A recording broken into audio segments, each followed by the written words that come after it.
What's up guys, Cygen or Cybeans here bringing you guys a Frost Dragons guide. I'll get right into it. The first thing you're going to need, no matter what, is 85 Dungeoneering. That's the bare minimum requirement to get into the lair where they are. If you don't have it, get to Demonheim, start grinding out those Dungeoneering levels, get it, go. That's all I can tell you. Secondly, the higher melee stats you have, the better. I wouldn't recommend ranging or maging these guys, the Frost Dragons, just because it's not as efficient and they're weak to stab. For your gear setup, you're basically going to want the best gear that you have. Me personally, I would go with something that doesn't degrade just because you are going to want to stay there and camp them for a while to get stacks of bones. I know I say not degrading and then I have Varric's helm. It's just because I don't have the Bandos helm. As soon as I do a few more trips, bump up that cash stack, I'm switching to Bandos and then eventually Torva. And again, I contradict myself. Anyways, grab that stuff. Now, like I said before, they're weak to stab. So you're going to want any sort of stabbing weapon just to kill them faster. Chaotic Rapier, stabbing. Offhand Longsword, no. I know I don't have any other offhand stabbing weapon, so I just use these. For the aura, you're going to want Vampirism, unless, of course, obviously, you're praying. A lot of people I see recommend praying, Mage Protect against them. I don't really have a problem with it. I get a full War Tortoise and my inventory filled up with bones, and I only use 14 sharks. I guess if I brought a prayer pot, prayed it, I wouldn't need so many sharks. I don't know, I just feel like it's an extra hassle that I don't really want to deal with. You're going to want to take a super attack, super strength. Another thing that's going to be really helpful if you have it is 85 Herblore. Because if you have it, then you can take out your super anti-fires and use those. If not, you're not going to be able to dual wield, and you're going to have to use an anti-fire pot and an anti-fire shield or a dragon fire shield. They're going to tear through you with their fire breath if you don't use one of those things. Like I said then, I don't know why, but I'm fixated on taking 14 sharks. It works for me. Try out, see however many you need to bring without having to waste some. That's how many you should use. It's going to be different for everybody. It depends on if you use defensive abilities, all offensive abilities like I do, stuff like that. Once you're all geared up and ready to go, you're going to want to teleport to Port Sarum. I've also heard that teleporting to the player-owned ports works well, and can even be faster in some cases. Yet again, though, I've only heard it's maybe 3 to 5 seconds faster. If you have player-owned ports, go ahead, do that, or just teleport to Port Sarum Lodestone. It's not that big of a deal. It's only a couple seconds. There's also a place to recharge your summoning points right here, if you need it, since you'll be running through with the Beast of Verdun. And there's also a pray altar here.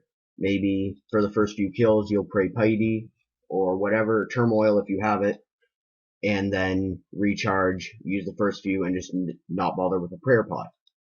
Speaking of Turmoil, if you have curses, you can use those. You can use Soul Split, which then of course you'll bring prayer pots, prayer renewal, Soul Split, Turmoil, all that. Won't need food, you'll probably be able to camp it. Another really nice thing to have is at least 67 summoning for a War Tortoise. If not, bring the best you can. Preferably you would have 96 and you could use a pack yak and camp them. I don't have it. I don't have the money for it or the charms, which is why I'm here. Obviously what you're hunting for in this guide is the Frost Dragon Bones. So once you get here, just follow the path I took. It's really straightforward. Take a sip of each of your pots.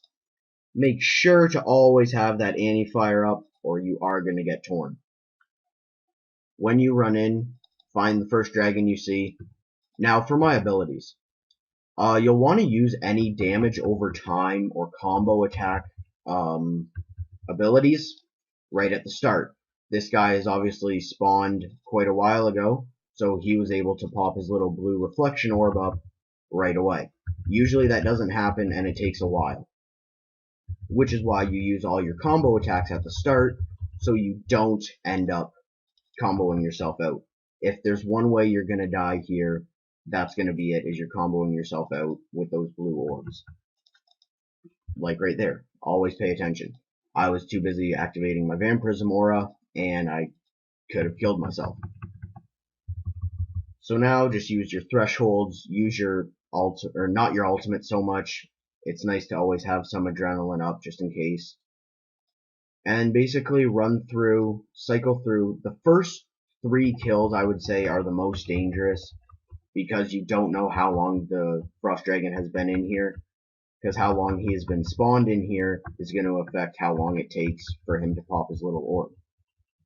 Usually, especially using 2 weapons, you can kill them before they will spawn the blue orb, and then you'll be fine. You can just mosey on through, kill them all, and this is actually a pretty empty world. Usually there's at least one other person here, but there's 12 dragons down here in the dungeon.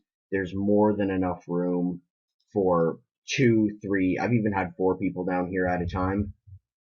Don't worry if there's other people down here with you. At least then you'll know all the dragons are newer on their spawn time, and they'll be less likely to pop their blue orb. Like you've seen, I don't have the highest stats even, and I've had no problem killing them other than those first 2, like I mentioned, before they can offer any protection to themselves. Really easy. They're pretty good XP too here. You're going to see the XP drop come up here in just a second. 1444. And obviously that's split in between attack and, hell, constitution, my bad, and whatever melee style you're using. So that's roughly, I'll say, 1,000 towards the skill of your choice per kill. So yeah, then just once you've filled up your inventory, summon your Beast of Burden, fill that up, and then once both are filled, head to the bank, wash, rinse, and repeat. Like I said, guys, there's not much to these. Fairly high requirements, I guess you could say. The main one being the Dungeoneering skill. But other than that, there's not much to it. Let's see, aura time remaining. So I've only been here for 3 minutes since I activated the aura. Open up the price checker. And I've already made 151k. It's really fast money, guys. You'll probably be looking between 2 to 3 mil an hour, even more if you have pack yak, turmoil, overloads, stuff like that. I'm going to be bringing lots of more guides, videos, and a lot to do with Frost Dragons you'll see very soon in my next upcoming videos. If this guide helped you at all, please don't be afraid to tap that like button. If you didn't like it, leave me a comment telling me why. Don't just tell me, oh, you suck. I mean, I know that. This is my first video. It's not going to be the best. But anyways, guys, thanks for listening. If you made it this far, congrats to you. Probably a lot further than most people did. Have fun, guys. See